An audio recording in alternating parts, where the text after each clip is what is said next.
In this subject, we are going to study a topic about composite section.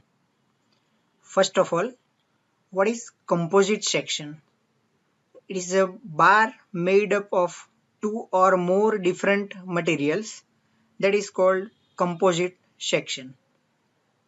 These two different materials can be steel and copper, steel and brass, copper and aluminum, and concrete and steel, etc. સૌથી પહેલા composite section A શું છે? તો એ બે અથવા બેથી વધારે મટીરિયલનું બનેલું સેક્શન છે, એને કમ્પોઝિટ સેક્શન કહેવામાં આવે. આ કમ્પોઝિટ સેક્શન એ અલગ અલગ બે મટીરિયલના બનેલા હોય છે, જેમ કે સ્ટીલ અને કોપર, સ્ટીલ અને બ્રાસ, કોપર અને એલ્યુમિનિયમ, અને કોન્ક્રીટ અને સ્ટીલ વગેરે.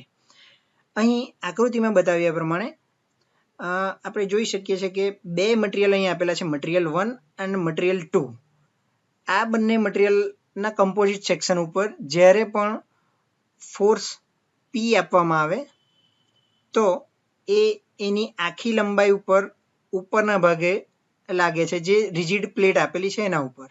તો અહીં આ કમ્પોઝિટ સેક્શનની ફિગરમાં આપણે કન્સિડર કરીએ છીએ કે પી એ છે total load on the bar, કે જે આ કમ્પોઝિટ સેક્શન આખા સેક્શન ઉપર જે ટોટલ લોડ લાગે છે એ પી છે. P1 is equal to load shared by bar 1. હવે અહીં બે અલગ અલગ બાર આપેલા છે, બે અલગ અલગ મટીરિયલ છે, નંબર 1 એન્ડ નંબર 2. તો નંબર 1 મટીરિયલ ઉપર જે કંઈક લોડ શેર થાય છે, જે લોડ વેચાય છે ટોટલ લોડનો, એ છે P1, અને બીજો એક હિસ્સો જે વેચાય છે જે મટીરિયલ 2 ઉપર છે એ છે P2. એ જ રીતે કેપિટલ A1 છે એ દર્શાવે છે ક્રોસ સેક્શન એરિયા ઓફ બાર 1. બાર 1 અહીં જે કંઈક આપેલું છે એટલે કે પહેલું મટીરિયલ, એનો ક્રોસ સેક્શન એરિયા. જ્યારે A2 શું છે? તો A2 એ છે ક્રોસ સેક્શન એરિયા ઓફ બાર 2 એટલે કે મટીરિયલ 2. તો પહેલા મટીરિયલનો ક્રોસ સેક્શન એરિયા A1 દર્શાવે છે, બીજા મટીરિયલનો ક્રોસ સેક્શન એરિયા A2 દર્શાવે છે. એ રીતે કેપિટલ E1 એ બતાવે છે મોડ્યુલસ ઓફ ઇલાસ્ટિસિટી ઓફ એ બાર. પહેલું જે મટીરિયલ છે એની મોડ્યુલસ ઓફ ઇલાસ્ટિસિટી એટલે કે યંગ્સ મોડ્યુલસ એ બતાવે છે કેપિટલ E1, જ્યારે બીજા મટીરિયલનું મોડ્યુલસ ઓફ ઇલાસ્ટિસિટી જે બતાવે છે એ છે કેપિટલ E2. તો આ પ્રમાણે આપણે સંજ્ઞાઓ સમજવાની છે. આગળ જોઈએ, કમ્પોઝિટ બાર માટે elongation or contraction of each bar is same. અહીં જ્યારે પણ આ પ્રકારના કમ્પોઝિટ સેક્શન ઉપર કોઈક બળ આપવામાં આવે તો એ જો ખેંચાણ બળ હશે તો એ એની લંબાઈમાં વધારો કરશે, એ જો દબાણ બળ હશે તો એની લંબાઈમાં ઘટાડો કરશે. તો એ રીતે લંબાઈમાં વધારો એટલે કે એલોંગેશન અને ઘટાડો એટલે કે કોન્ટ્રેક્શન થશે. તો એના માટે અહીં આપેલ છે delta L1 is equal to delta L2, એટલે કે લંબાઈમાં થતો વધારો કે જે પહેલા મટીરિયલમાં થાય છે એટલો જ લંબાઈમાં થતો વધારો કે ઘટાડો બીજા મટીરિયલમાં થશે. તો લંબાઈનો ફેરફાર બંનેમાં સરખો રહેશે, આનો મતલબ એમ થાય છે. અહીં L1 અને L is equal two L2 આપેલા છે, એટલે કે બંને મટીરિયલની લંબાઈ એક સરખી લેવાની છે. એ પ્રમાણે આગળ જોતા બંનેમાં સ્ટ્રેઇન પણ સરખું રહેશે, એટલે કે strain in material 1 is equal two strain in material 2.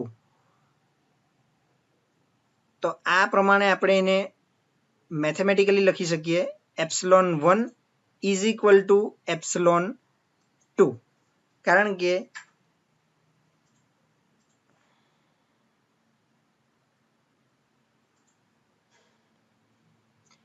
Epsilon 1 જે છે એ એપ્સિલોન 1 એ એપ્સિલોન 2 ના બરાબર થશે. બંને મટીરિયલમાં સ્ટ્રેન એક સરખું લાગે છે એટલા માટે. તો એપ્સિલોનની વેલ્યુ આપણે મૂકીએ અહીંયા, તો એ આપણું આ મૂળ સૂત્ર ઉપરથી આવશે કે E એટલે કે modulus of elasticity is equal two stress upon strain sigma upon epsilon. તો એપ્સિલોન બરાબર શું થશે? કેપિટલ E એટલે કે modulus of elasticity into epsilon. તો એ પ્રમાણે અહીં સૂત્ર બનાવ્યું છે. હવે એપ્સલોનને કરતા બનાવીએ અને મોડ્યુલસ ઓફ ઇલાસ્ટિસિટીને સિગ્માની છેદમાં લેતા સૂત્ર બનશે σ1 divide by epsilon E1 is equal to σ2 divide by E2. તો અહીં ε1 અને ε2 ની વેલ્યુ મૂકેલી છે. એ પરથી આગળ આપણે એનું સાદું રૂપ સમજીએ તો કે ε1 ને કરતા બનાવીએ તો ઇઝ ઇક્વલ ટુ થશે આ E1 જે છે એ બરાબરની આ બાજુ જશે એટલે અહીંયા ગુણાકાર થશે.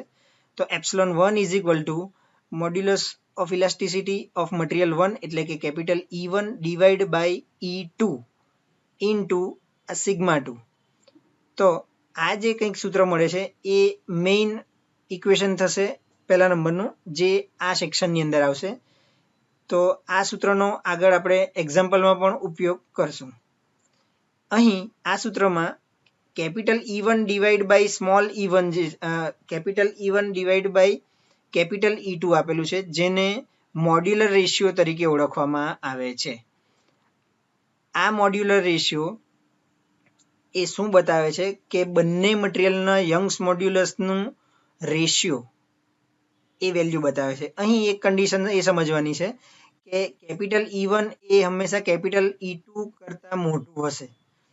તો એ મુજબ હવે આપણે ટોટલ લોડ ગણીએ તો ટોટલ લોડ માટે અહીં સૂત્ર થશે કે total load is equal to load on material 1 plus load on material 2. આ એક નંબરના મટીરિયલ ઉપર લાગતો લોડ એટલે કે P1 એ બીજા નંબરનો મટીરિયલ ઉપર લાગતો લોડ એટલે કે P2. આ બંનેનો સરવાળો કરીએ તો આપણને ટોટલ લોડ P જેટલો મળશે. તો એ સૂત્ર એવી રીતે બનશે કે capital P is equal two P1 plus P2. બંને મટીરિયલનો સરવાળો કરીએ એટલે આપણને ટોટલ લોડ મળે. તો અહીં P1 અને P2ની વેલ્યુ મૂકીએ છીએ આપણે, એ આપણા બેઝિક સૂત્ર ઉપરથી છે સ્ટ્રેસના. તો સ્ટ્રેસનું સૂત્ર આપણી પાસે છે sigma is equal to P by A load upon area. તો P ઇઝ ઇક્વલ ટુ થશે સિગ્મા ઇન્ટુ A. હવે એ વેલ્યુ Pની આપણે અહીં મૂકીએ તો P1 બરાબર થશે σ1 ઇન્ટુ A1 પ્લસ P2 બરાબર થશે σ2 ઇન્ટુ A2. તો આપણને ફાઇનલી સૂત્ર મળશે કે P બરાબર σ1 A1 plus σ2 A2.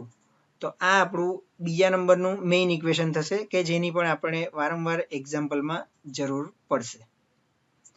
Thank you very much for listening.